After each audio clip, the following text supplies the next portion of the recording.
The next section of our agenda here is our public comment, and we have quite a few signed up. And I'll apologize early if I get your names wrong, but Ms. Lorraine says we've got 2 minutes. She's got some signs here to remind you of that time, and so we want to invite them now. We'll start with Ashley Russin, and then Jackie Ball, you're on deck. So I'll continue to let somebody know who's next.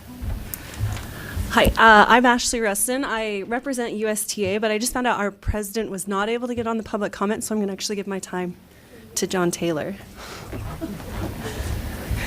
That's what happens when you teach a student a long time ago and they're willing to give up their time. First and foremost, I'd like to welcome the new board members and thank you for your service. I know this is a thankless job, and I'm grateful that you're willing to give up your time and your talents to guide the state. My name's John Taylor. I'm a 16-year biology professor at Southern Utah University. In those I'm actually also a former high school teacher. In my 16 years at SUU, I have provided in-service or pre-service teachers guidance in the life sciences, and also throughout the state of Utah, thousands of teachers have suffered through my professional development as I help them get the endorsements that they need. I am heavily involved in education, but I come to you as both the current president of the Utah Science Teachers Association and also as somebody who served on the writing committee. I was a team leader for the K through 2 seed drafts that are before you. And I would like to encourage you to release those to the public because we've done as much work on them as we possibly can. It was incredibly rewarding to watch kindergarten, first and second grade teachers wrestle with really one question: what's best for the students? Often they would go, well, that's kind of hard for teachers. We're like, it has nothing to do with teachers. We're in this for the kids. So let's make decisions that are going to be the best for the kids.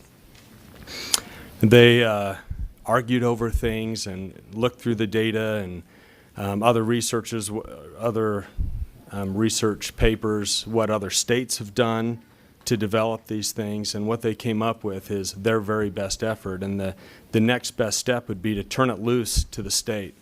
As somebody who also served in the 6 through 8 seed standards process, I can tell you that the very best comments that we got and changes that came to those standards came at the hands of teachers once they had them in front of them. So I would encourage you to please release those to the public and let us get messy with the revamping of them. Thank you. Thank you. We'll invite Jackie Ball with Julie Ramirez on deck.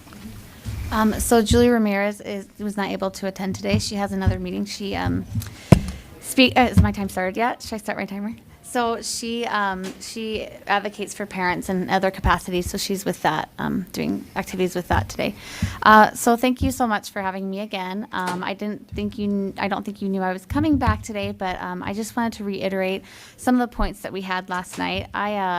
The nature of public comment is I can't really sit here and talk much to you. I have to kind of get my points out, but I do want to let you know we've met with some of you and kind of explained our positions and the need for certain types of communication for these hard of hearing children. They have to work twice as hard or 10 times as hard as other kids to be able to understand, speak, hear. So we're going to hand out a book to you guys after I speak that talks about how children need a broad vocabulary base to be able to communicate and speak, and that applies for hard of hearing children or spoken language. Or children who do not have any hearing impairments. So we'll pass that out. Also, I wanted to clarify a couple of things that maybe were confusing last night. When Joel Coleman had said that they do not do spoken language with sign at the schools, and the parents were kind of shocked at that because all their kids, quite a few of their kids have been doing that. I think what he was speaking about was doing simultaneous sign language and spoken language, and that is something that I've been assured they moved away from a long time ago. What we're talking about is using both modalities, sign language and spoken language, in the classroom. And to support that, one of the parents has agreed to share her son's IEP where it lists that he does sign language and spoken language. In the end, I just want to say we worked really hard to get statements from audiologists, not teachers, anonymous, employees at USCB who felt like they could report. Parents, we're not misinformed. These are our genuine experiences, and the audiologists have tried to base their comments in fact and science. So please have an open investigation of schools for the deaf. It's very necessary. And give us some time to present. If that's all you can give us, like the science students had, I think our case has merit. Thank you. Okay, thank you. Next, we'll invite Tanel Thompson with Sabrina Parrish on deck. Is Tanel? Are we okay to pass these out? Yes, you may. Can we just set them there so they're not, well, we can pass them out if it's not a distraction. Okay, you're Tanel? Yes, I'm Tanel. My son attends USDB. So I wanted to, again, thank you for listening to us and being willing to read through the binders that were given to you with our concerns from parents. The research that was provided by audiologists and medical professionals regarding Superintendent Coleman's statement last night at our meeting last night that he would be open to an investigation into USDB. I would like to call for that, for an investigation. There's too many conflicting statements being passed around back and forth between parents and administration. And clearly no one is understanding the other. And we need to hear from teachers, teachers and aides, audiologists, PIP advisors, past and present, their concerns and if they feel they're being coached on what to say or what to leave out on parent choice. And they need to be able to speak without fear of retribution. Our concerns are fair and within reason. Our goal is not to oppress the ASL community at all. We are fighting for informed parent choice for our children who are deaf and hard of hearing, and that they are able to make, as parents, the decision what is best for their family and individual child. So, thank you. Next, we'll have Sabrina Parrish with Heidi Matthews on deck.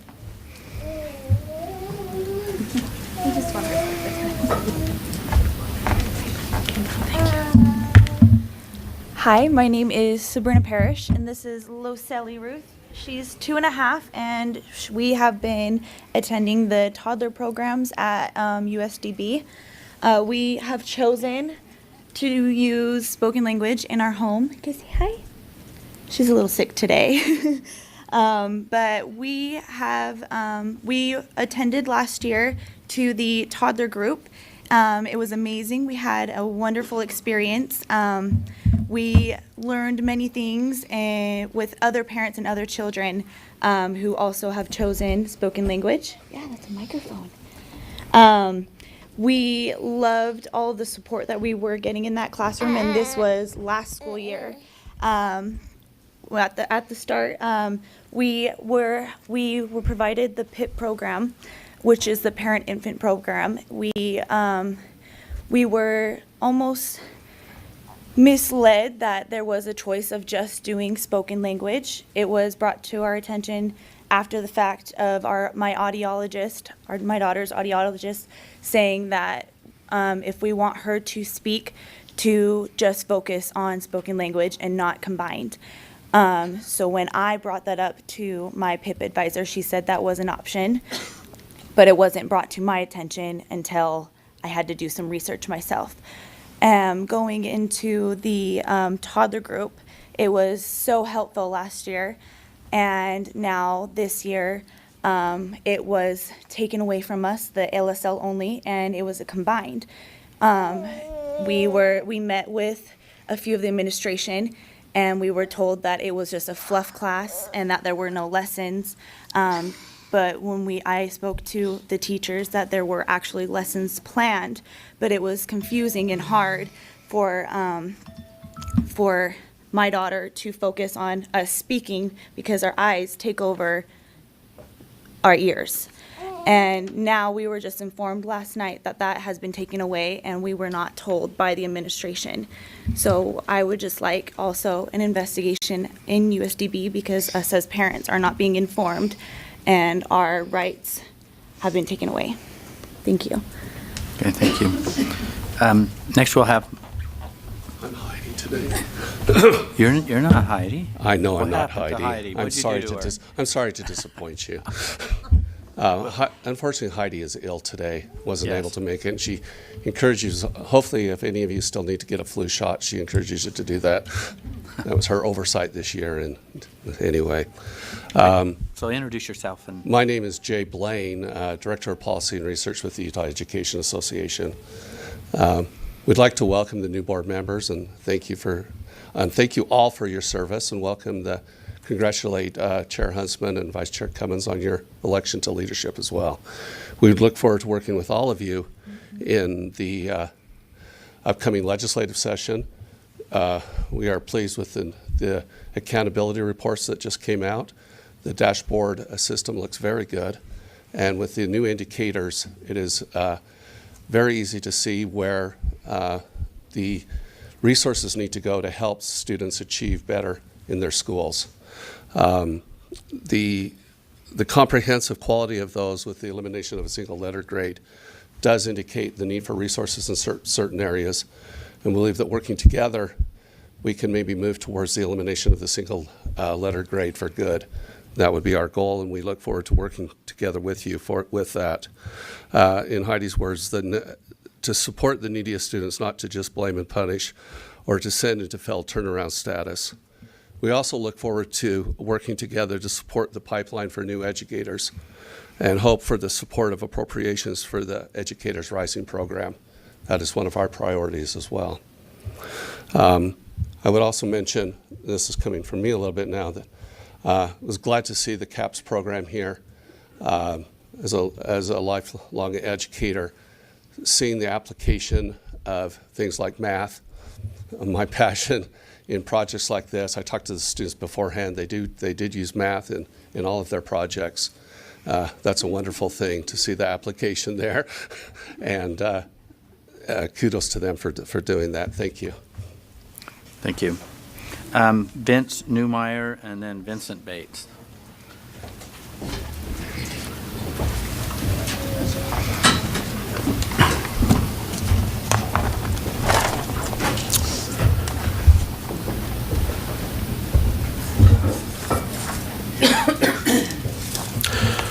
Robbie, a young man full of hopes and dreams, suddenly found that his life would be very different than that of his young friends.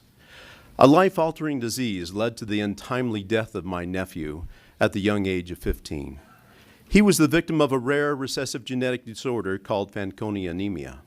Recent research regarding this disease has revealed that non-coding portions of DNA hold some answers for people afflicted with this disease and the subsequent susceptibility to certain forms of cancer. In the past, little attention was paid to the junk DNA, the claimed inert leftovers of an alleged evolutionary past. Failure to consider the functional significance of these non-coding regions of DNA because of an evolutionary mindset has delayed research in certain vital areas of medicine. This baggage of evolutionary thinking has been dramatically demonstrated over and over again. At one time, evolutionists listed 180 vestigial structures in the human body. Previously, these were routinely removed and discarded. Today, it is recognized that every one of these structures serves a vital purpose. Having reviewed the draft of the proposed science standards, I can tell you that this draft, which is heavily based on the next generation science standards, is missing core pieces, the heart and soul of science, particularly when it comes to politically driven agendas such as Darwinian evolution and global warming. These topics are taught as unquestionable facts in the proposed standards, not as scientific theories, which have been challenged by and are challenged by current scientific data. How much needless suffering has been had and even death because of the mindset educational mindset, and insistence of an evolutionary paradigm. You can read more about these things on the website sciencefreedom.org. Now we know better, research in these genetic areas, which is previously believed to be useless leftovers of an imagined evolutionary past, may spell some relief for some challenging complications of this disease. And let me tell you that it can't come soon enough. Unfortunately, Robbie's family's fate was worse than the cold statistics from the recessive genetics would have you believe. Of 5 children, 3 of them have Fanconi anemia. So along with Robbie, little Katie and Marilyn are also staring this heinous disease in the face, the disease that took the life of their older brother, Robbie. Thank you. Okay. Vincent Bates, and then Darcy Dixon.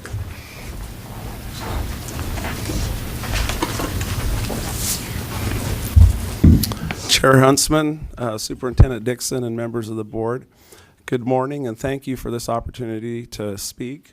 My name is Vincent Bates. I'm a teacher educator at Weber State University, where I teach courses in elementary arts integration and direct the Weber Snow Collaborative Music Licensure Program. I've spent most of my life in Utah schools, graduated from West Desert High School, salutatorian in a graduating class of 2. I taught music and art in Eureka for 12 years. My own children attend school in Davis School District. All this to say that I have a personal as well as a professional stake in the quality of Utah teachers. My concern today is with the proposed Utah Pedagogical Performance Assessment Standards. These standards will require all teacher candidates to pass a high-stakes commercial standardized performance assessment. The 2 most likely suppliers for this assessment are multinational corporations, Pearson and ETS. Their assessments are based on 3 written samples and a 15-minute video of classroom teaching, all scored by anonymous reviewers at the cost of $300 per teacher candidate. The way we assess prospective teachers now is similar to the field of medicine, with direct observations of clinical practice. At Weber State, for example, highly qualified teacher educators observe elementary teacher candidates 10 times over 3 semesters and secondary teacher candidates 7 times over 2 semesters. We physically go to the local classrooms and see the full scope of what's going on during multiple lessons. We also visit with teacher candidates at length and review their written work. Everything is assessed relative to the Utah Effective Teaching Standards. And if our students can't eventually manage the challenging job of classroom teaching, they don't pass. Our approach is far more rigorous and valid than anything that is being proposed. But our representatives were led to believe from the beginning that this process, that our research-based homegrown assessments were not an option. And in fact, the level of statistical validity and reliability called for in these standards is only attainable from commercial vendors or other entities that have access to huge quantities of data. Statistical validity and reliability should not be confused with practical validity and reliability. Seriously, would you feel comfortable in the care of a doctor or nurse knowing that their license was based on a 15-minute video? Would you purchase a house that had been inspected and appraised by watching a 15-minute video? Our students here in Utah deserve the highest quality teachers. Please vote no on all drafts of the proposed Utah Pedagogical Performance Assessment Standards. Thank you. And I made 4 extra copies before my printer gave out this morning. Do I just pass those around? Yes, same right. Thank you. Darcy Dixon, again. Thank you. Good morning, Chairman Huntsman, Superintendent Dixon, and board members. Thank you for your time today, and thank you for your work on behalf of students and families in Utah. My name is Darcy Dixon Pignanelli, and it's my honor and privilege to be the president and CEO of Special Olympics Utah. Special Olympics serves individuals with intellectual disabilities, ages 2 to 90, including autism spectrum, Down syndrome, Prader-Willi, cerebral palsy, on forth.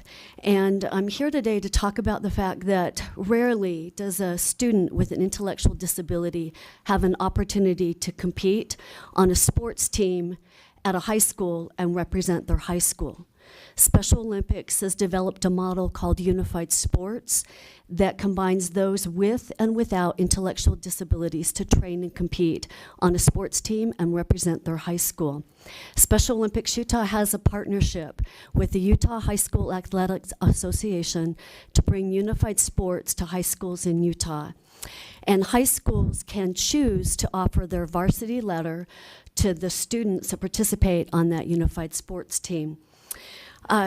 We offer unified sports in soccer and track and field, and I'm just here to educate you as our leaders in the schools about unified sports. We have a newsletter called The Unified Effect, which has stories told through the eyes of parents with students with intellectual disabilities who have participated in unified sports and the difference it's made in their students' lives. We would love to work with you and collaborate with you on how we can help bring unified sports to the high schools in your district. Thank you. Thank you. Next, we'll have Dawn Monson.